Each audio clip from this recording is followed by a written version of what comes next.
Mata data kali ini adalah mata data spesial karena kami akan berbincang bersama dengan Wakil Presiden Yusuf Kala. Kami akan membahas beberapa hal, salah satu mengenai pencapaian pemerintah kali ini, PR-PR yang belum dilaksanakan, dan juga tentunya tidak ketinggalan adalah bagaimana menatap tahun 2019 mendatang. Ikuti perbincangan saya bersama dengan Wakil Presiden Yusuf Kala.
Haji Muhammad Yusuf Kala lahir di Watampone 15 Mei 76 tahun lalu.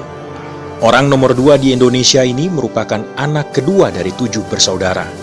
Semasa muda, JK banyak menghabiskan waktu untuk berorganisasi kepemudaan. Pengalaman berkecimpung dengan organisasi berhasil mengantarkan Kala untuk menjadi orang kedua di Indonesia pertama kali di tahun 2004 hingga 2009 bersama Susilo Bambang Yudhoyono. Sebelum akhirnya ia terpilih kembali menjadi Wakil Presiden periode 2014-2019 mendampingi Joko Widodo. Keterlibatan di banyak bidang membuat pengusaha dan politikus yang sejak kecil dididik ayahnya untuk jadi pemimpin ini menjadi orang yang terbiasa menghadapi situasi yang tak terstruktur. Dalam keadaan genting dan krisis, ia bisa cepat menentukan tindakan apa yang perlu ditampilkan, termasuk menggerakkan orang-orang untuk terlibat menyelesaikan masalah yang ada. Sifat terbuka pada ide baru dan kemauan untuk membaur dengan siapapun membuat seorang Yusuf Kala dikenal baik sebagai pebisnis maupun sebagai politikus. Selama menjabat sebagai Wakil Presiden, berbagai torehan telah ia catatkan, mulai dari program bantuan langsung tunai, konversi minyak tanah ke gas LPG, proyek listrik 10.000 MW, hingga keterlibatan dalam sejumlah proses penyelesaian konflik di tanah air. Kebiasaan menjalani situasi yang beragam serta seringnya bertemu dengan beragam orang membentuk pribadi seorang Yusuf Kala. Lalu seperti apa Yusuf Kala memandang akhir dari masa jabatannya bersama Joko Widodo?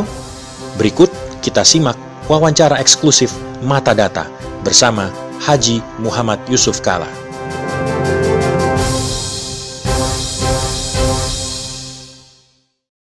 Pak JK, kalau kita bicara soal pemerintahan sekarang, salah satu kata kuncinya infrastruktur.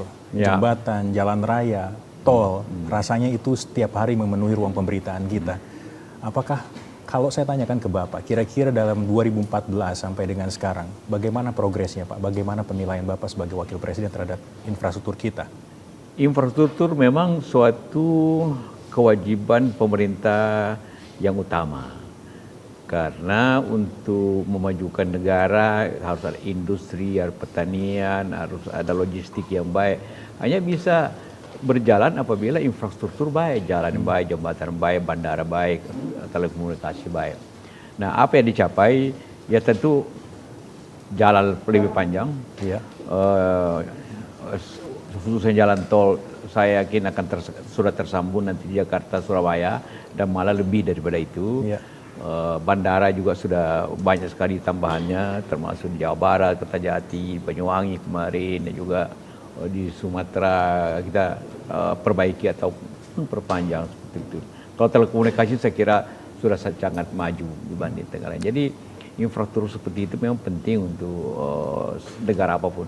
Ada yang masih dikejar Pak, dari sekian banyak yang sudah berdiri sekarang? Ya, seperti jalan tol Trans Sumatera atau jalan raya, jalan kereta api di Sulawesi, dan juga penerbangan kereta api di antar kota, kereta api cepat yang belum terrealisir, Bandung, Jakarta, Tapi kita akan menambah Jakarta, Surabaya contohnya seperti itu. Juga bandara di daerah-daerah terpencil itu masih perlu untuk kita kerjakan. Jangan lupa infrastruktur tidak akan pernah berhenti, negara semaju apapun tetap saja. Betul. Kalau kita seret perhatian kita ke Indonesia Timur, sebagaimana masyarakat juga sekarang melihat atau menuju perhatiannya ke sana, Pak. Papua nampaknya juga masih menjadi perhatian pemerintah untuk bisa terus diangkat infrastrukturnya. 1 sampai 10, Pak, kira-kira sekarang sudah ada di level berapa pembangunan infrastruktur di Indonesia Timur? Akhirnya 6. 6. Bagaimana mengejar 3 setidaknya, Pak, untuk bisa sampai ke angka 9 atau menambah 2 mungkin? Ya seperti saya katakan, dia tidak akan pernah berhenti. Hari ini Anda mau bikin jalan lebar 6 meter, 10 tahun kemudian orang minta akan 12 meter. Ya. Karena makin banyak. Hari ini cukup dengan angkutan bus kota. Berikutnya orang minta light train. Setelah itu apalagi? Dari kecepatan 100 minta kecepatan 200. Jadi selalu infrastruktur itu sangat dinamis. Ya. Tidak akan pernah berhenti pembangunannya. Kita juga melihat bagaimana sebetulnya pemerintah menaruh perhatian sangat besar terhadap pedesaan, terhadap desa. Ada dana desa di situ, Pak. Apakah kita lihat juga ke kampanye 2014 termasuk dalam poin nawacita bahwa daerah-daerah yang ada di pinggiran desa termasuk menjadi bagian untuk menjadi perhatian untuk segera dibangun. Saat ini bagaimana perkembangannya, Pak? Ya kalau kita lihat, Anda katakan tadi seperti di Papua. Jalan Trans Papua makin lebih baik daripada sebelumnya. Jalan-jalan di perbatasan juga kita perbaiki. Pembangunan pertanian dan perkebunan di luar Jawa juga kita tingkatkan seperti itu. Jadi hal-hal itu kita majukan. Jadi ada tol laut contohnya untuk menyambung transportasi ke timur, khususnya ke timur. Masih menyambung soal Papua, Pak, kita lihat juga bagaimana ada sorotan terhadap Freeport, keberadaannya di sana, ada upaya mengenai divestasi saham. Orang banyak yang meragukan apakah bisa pemerintah kita mempunyai posisi yang lebih kuat terhadap Freeport. Bagaimana, Pak, sampai sejauh ini kompromi antara pemerintah dengan Freeport? Freeport divestasinya itu B2B. Bisnis to bisnis, bukan pemerintah secara langsung. Betul. Walaupun kan lewat BUMN, Inalum. Nah, kan jadi ini perundingan bisnis sebenarnya, bukan nasionalisasi seperti yang terjadi di beberapa negara kayak Venezuela. Ini bukan nasionalisasi, tapi perundingan B2B untuk kita beli secara bisnis, dia jual secara bisnis, kalau dicapai win-winnya situasi itu. Harga dirundingkan sesuai harga pasar. Sama sekali tidak dalam bentuk nasionalisasi yang seperti pernah kita lakukan tahun 50-an. Ya. Nah, apakah ini menguntungkan? Pasti Inalum punya perhitungan-perhitungan yang baik karena di wilayah Grasberg itu sangat kaya dengan tembaga dan emas. Ya. Jadi secara jangka panjang, memang jangka pendek karena ini investasi besar tentu berat dengan 50 triliun rupiah atau hampir 4 miliar dolar, itu tentu besar. Yeah. Tapi juga ini pendanaannya umumnya dari luar. Jadi sebenarnya dolar masuk ke dalam negeri untuk dibayar itu, tapi kemudian tentu dibayarkan keluar. Jadi tidak memakai dana dalam negeri. Yeah. Kalau kita beralih ke perihal lain, BPS beberapa waktu lalu merilis katakanlah hasil yang menggembirakan, Pak. Tingkat kemiskinan berkurang dan sekarang sudah berada di bawah angka 2 digit, 9,8 kalau saya tidak salah angkanya, Pak. Untuk bisa mencapai angka itu, apa program yang diandalkan pemerintah? Bagaimana konsep yang ditawarkan atau dijalankan hingga sejauh ini? Ya, di samping pembangunan infrastruktur dan juga investasi swasta, yang banyak pemerintah lakukan ialah bantuan sosial kepada masyarakat miskin. Apakah itu di bidang pendidikan, apakah di harga beras murah, apakah itu transportasi yang lebih murah, semua itu disubsidi. Jadi anggaran subsidi kita sekarang mendekati hampir 200 triliun untuk mensubsidi, memberikan masyarakat sejahtera atau kartu sehat, kartu pintar. Itu semua mendukung kesejahteraan masyarakat secara baik. Juga layanan kesehatan yang gratis itu berarti mengurangi pengeluaran masyarakat. Nah, itu akan mengurangi kemiskinan di sini. Ada rencana peningkatan, Pak? Kita tahu sebentar lagi ada era APBN yang baru. meneruskan apa yang ada. Karena itu, tapi di katakanlah keluarga sejahtera itu jumlahnya tambah, dan beberapa layanan kesehatan diperluas. Itu semua bantuan sosial yang besar jumlahnya. Saya melihat juga bahwa pemerintah berusaha meringankan beban masyarakat. Salah satunya ada kebijakan BBM satu harga. Ini bagai buah si malakama sebetulnya Pak. Ketika ada upaya yang baik, tapi ternyata mungkin Pak, Pertamina juga merasa keberatan dengan kebijakan ini. Apakah ini sesuatu yang realistis untuk bisa dilaksanakan Pak?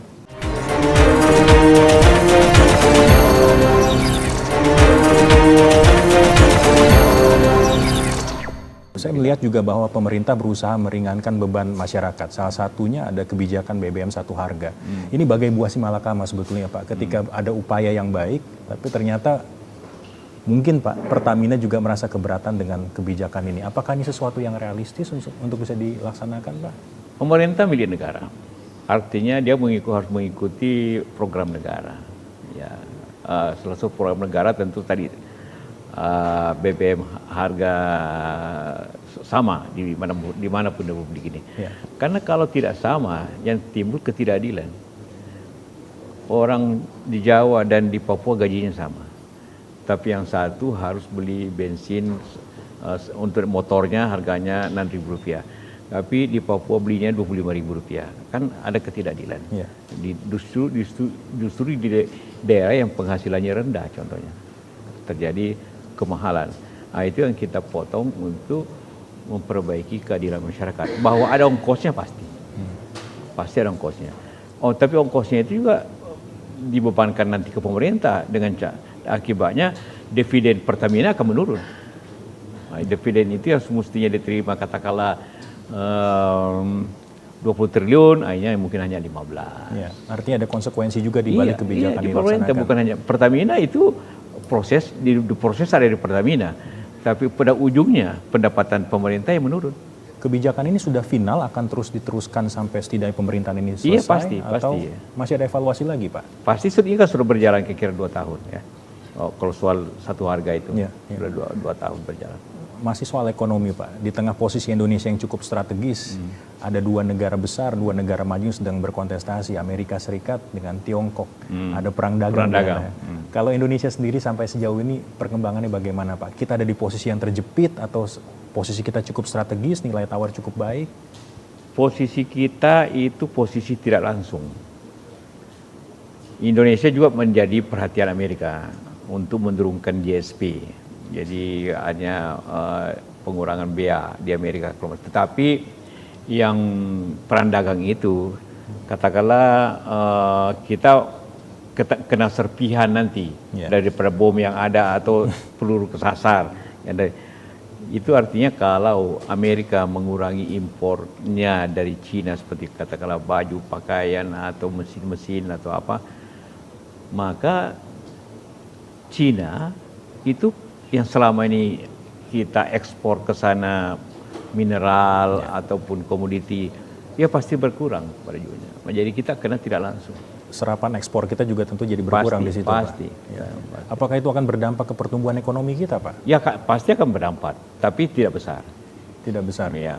Jadi 5% yang sekarang sudah ada masih bisa? Dampaknya mungkin 0,1, 0,2 gitu. Okay. Atau mungkin paling-paling ya setengah. Menyinggung soal pertumbuhan ekonomi Pak, bagaimana pemerintah menyikapi pertumbuhan dengan angka yang sekarang? Angka sekarang ini 5% lebih sedikit. Itu sebenarnya ya memang target kita sampai 7%. Tapi pengaruh luar yang banyak, yang pada awal-awal pemerintahan harga komoditi semua turun, minyak turun, batu bara turun ke level yang sangat rendah pada waktu itu, sehingga pendapatan pajak, pendapatan royaltis menurun keras, menyebabkan penerimaan pajak kita menurun, sehingga pertumbuhan ekonomi juga pada menurun karena para pengusaha juga mengurangi investasinya. Karena kan dan akibat pengurangan investasi dan harga turun, maka konsumsi masyarakat menurun. Nah, ini semua menyebabkan pertumbuhan itu stagnan di 5%. Tapi masih lebih baik di antara negara-negara Asia. Artinya memang pemerintah juga mengakui daya beli, daya konsumsi masyarakat saat ini. Iya, menurut. Kira-kira apa yang bisa merangsang supaya ini bisa kembali tumbuh Ekspor. lagi, Pak?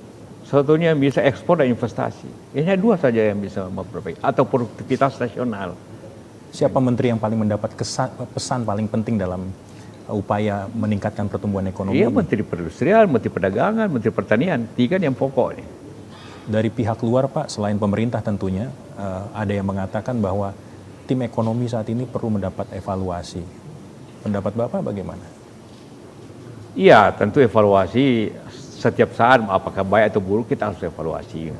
Tapi ini seperti saya katakan, ke faktor luar, siapapun, profesor siapapun jadi menteri di urusan itu juga tidak mudah untuk menaikkan ekspor pada seperti dewasa ini, di mana pasar mengecil dan juga terjadi kelebihan kapasitas yang terjadi di banyak negara, khususnya di China. Ya. Kalau kita bicara soal ada PR-PR tertentu yang tentu masih menjadi perhatian untuk pemerintah, katakanlah yang terbaru mengenai keamanan negara, Pak. Ada bom Surabaya dan rangkaian peristiwa keamanan lainnya. Yang saya bayangkan adalah bagaimana ketika Bapak dan Pak Jokowi berada dalam rapat kabinet, pesan seperti apa yang dititik beratkan kepada katakanlah Menko Polhukam Pak Wiranto? Ya, radikalisme yang kemudian menjadi teror, kan itu tahapannya. Dari radikal dulu pikirannya kemudian menjadi teror dengan segala macam ideologi yang ada. Itu terjadi, tapi di lain pihak, Surabaya, di Indramayu, di Pekanbaru. Tapi di lain pihak, Indonesia salah satu negara yang paling efektif dan paling banyak membasmi teroris seperti itu, menangkap contohnya. Anda lihat ratusan yang ditangkap terorisme dalam negeri. Dibanding negara lain itu sangat relevan seperti itu.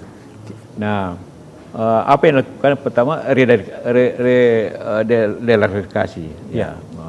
Kemudian juga peningkatan kapasitas kepolisian dan tentara untuk ini, dan kemudian masyarakat, karena masyarakat itulah yang saya juga bertanggung jawab tentu bagaimana masjid-masjid itu khotbahnya tidak radikal, contohnya.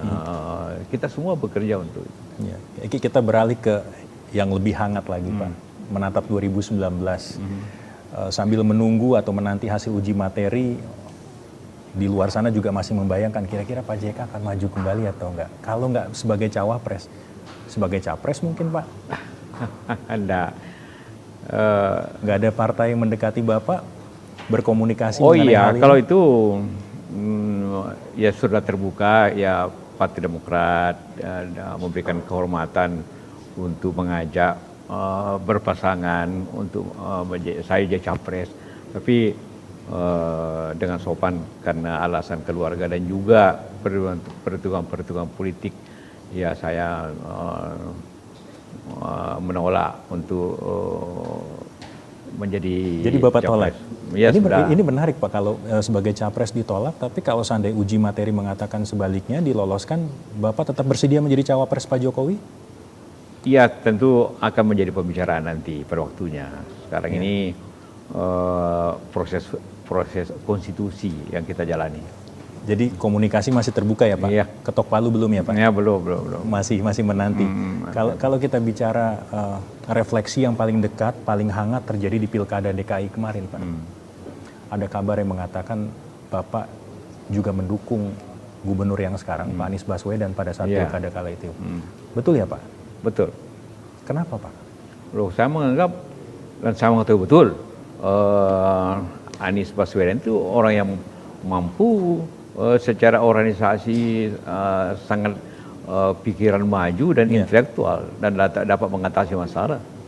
Artinya ini menjadi sinyal 2019 Bapak juga mendukung Pak Anies kalau seandainya beliau memutuskan maju jadi capres? Saya kira kalau 2019 kan sangat tergantung kepada partai-partai ya.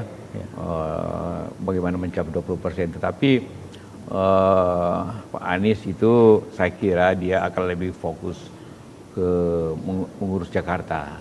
Ya, itu keyakinan Bapak atau memang sudah ada komunikasi bahwa Pak Anies sudah mengatakan tidak akan maju, Pak? Ya, saya tidak pernah berkomunikasi untuk mengatakan mana, tapi saya tekankan sama Anies untuk fokus, untuk lebih fokus. Kalau berhasil, sukses, itu mudah sekali masuk tahun 2024. Seberapa dekat Bapak dengan sosok Pak Anies Baswedan ini, Pak?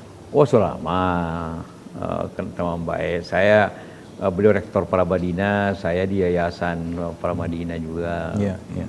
Kalau kita bicara kemarin di DKI juga salah satunya ada yang namanya Gerakan Islam. Kita lihat begitu masif, begitu bisa mempengaruhi masyarakat banyak. Apakah menurut Pak JK 2019 gerakan Islam semacam ini juga akan menempatkan diri sebagai sesuatu yang dominan di antara suara masyarakat lainnya? Ya, kecenderungan itu ada, termasuk di pilkada bukan hanya di DKI, di banyak daerah juga kecenderungan kayak Jawa Barat, di Jawa Tengah, ya kecenderungan itu ada, Ya. gitu. Karena juga gabungan antara politik dan agama yang bersatu. Komposisi pemimpin Pak menurut versi Pak JK, ada yang bilang walaupun kita menepiskan soal dikotomi, ada yang bilang yang ideal adalah yang sipil militer, kemudian yang profesional dengan sipil dan lain sebagainya. Menurut Bapak siapa yang paling ideal pasangannya? Yang paling ideal ialah kedua-duanya bisa menambah elektabilitas pasangan itu. Itu dulu Saling melengkapi ya Pak ya? Saling melengkapi. Jadi harus berbeda memang. Kalau tadi Anda mengatakan sipil militer, kan ada perbedaan. Seperti Bapak dengan Pak Jokowi di 2014 kemarin. Iya, Pak Jokowi, saya luar Jawa, beliau dari Jawa, ataupun cara background berbeda, itu. Menjadi cawapres untuk dua presiden yang berbeda ini sesuatu yang tidak semua orang bisa dapatkan. Bapak pernah jadi cawapres untuk menjadi wapres untuk Pak SBY, kemudian di periode ini untuk Pak Jokowi. Rasanya apa Pak? Bedanya di mana? Samanya di mana? Ya masing-masing orang tentu berbeda style leadershipnya. Itu Pak SBY mempunyai leadership yang berbeda dengan Pak Jokowi juga. Ya. Jadi saya dalami salah jalan. Tentu saya jalan sesuai dengan itu semua. Ya. Artinya termasuk juga nanti Bapak siap-siap kalau seandainya Pak Jokowi bilang digandeng untuk jadi cawapres ketika uji materi dikabulkan. Iya, tentu kita mempunyai proses seperti itu. Iya, Pak JK, saya tertarik dengan maskot Asian Games yang ada di sana. Saya lihat juga di depan ada. Rasanya tepat untuk bisa bicara soal Asian Games dengan Bapak di kesempatan kali ini. Ini boleh ya Pak Asian ya? Games lagi 28 hari. Oke, kita boleh berpindah tempat Pak? Oke. Mari Pak.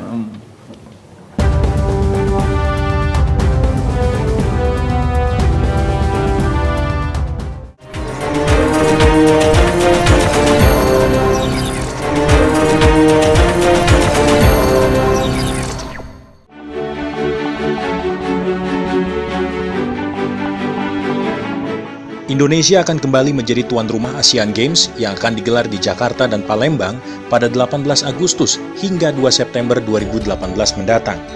Ini bukan pertama kali Indonesia terpilih sebagai tuan rumah event olahraga terbesar se-Asia. Sebelumnya, Indonesia juga sempat menjadi tuan rumah pada pagelaran Asian Games 1962. Event ini tentunya menjadi berkah bagi Indonesia. Selain bisa kembali menghidupkan prestasi di semua sektor olahraga, menjadi tuan rumah pagelaran ini juga menyisakan segudang manfaat bagi kehidupan rakyat kebanyakan. Salah satu bagian yang meraup keuntungan terbesar dari event ini adalah sektor perekonomian UMKM dan ekonomi kreatif. Wakil Presiden Yusuf Kala yang ditunjuk sebagai Ketua Pengarah Asian Games 2018 jauh-jauh hari telah menjalin kerjasama dengan sejumlah pihak terkait untuk membangun kesiapan demi mensukseskan event Asian Games 2018 ini. Seperti diketahui, pada Asian Games 1962 lalu, Merah Putih mampu menduduki posisi kedua di akhir event dengan raihan 21 emas, 26 perak, dan 30 perunggu, atau berada di bawah Jepang yang kala itu mengoleksi 73 emas, 65 perak, dan 23 perunggu.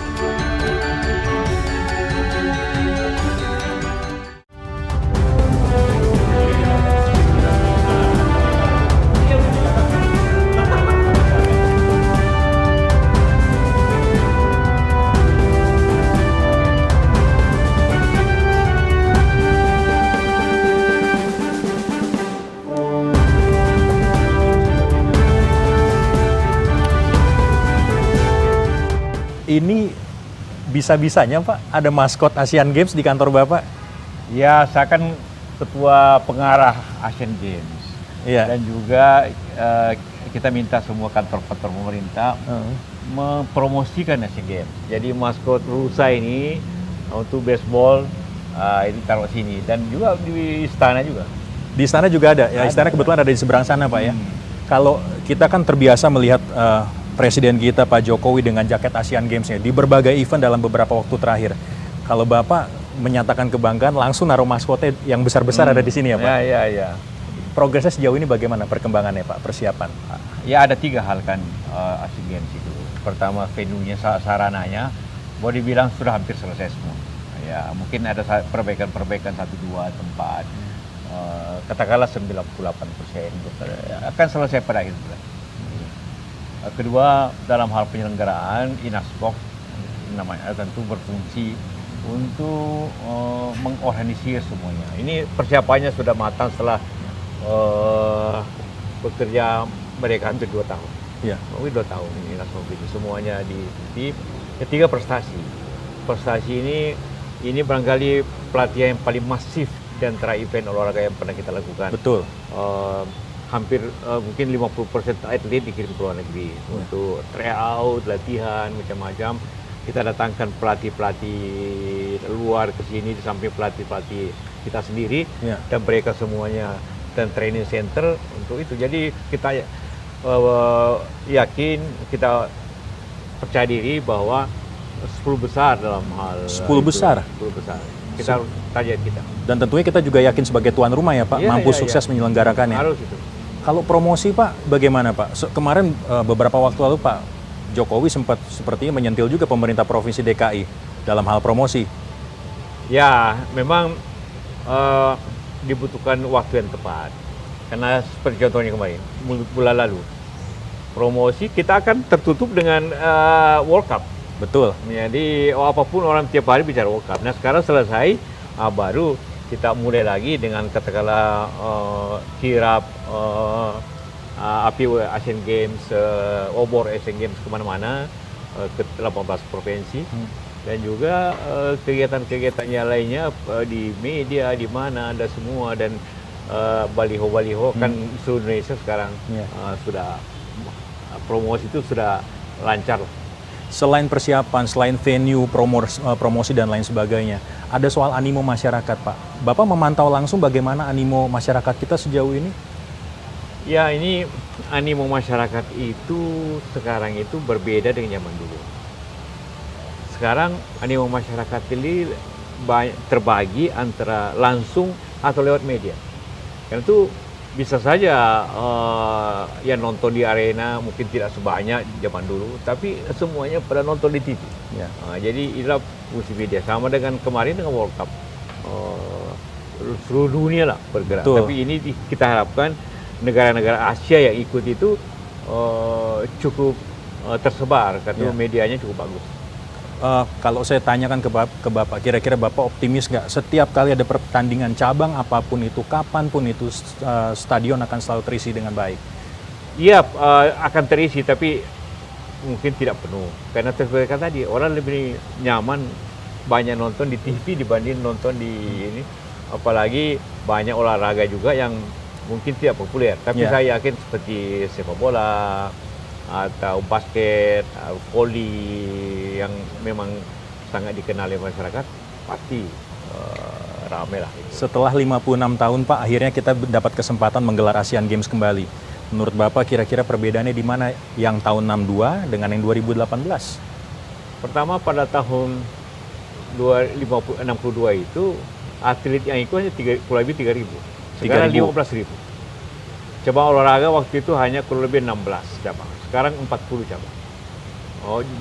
Jauh sangat besarnya. Tapi kita beruntung mempunyai Senayan, GPK yang lengkap lah gitu. Dan juga punya Palembang, Jakabaring yang juga dapat menampung begitu banyak cabang olahraga. Kabar gembira bahwa kita bisa menyelenggarakan Asian Games Pak. Tapi kira-kira bagaimana sih sejauh ini perkembangan olahraga Indonesia? Ya, perkembangan olahraga kita sadari bahwa itu kita jauh di bawah daripada banyak negara, apalagi seperti China, Jepang, atau malah Thailand. Tapi justru dengan event-event seperti ini, maka kita harapkan minat olahraga atau juga semangat itu bisa naik. Bapak katakan tadi 10 besar adalah target bagi atlet-atlet kita. Kenapa nggak 5 besar misalnya, Pak?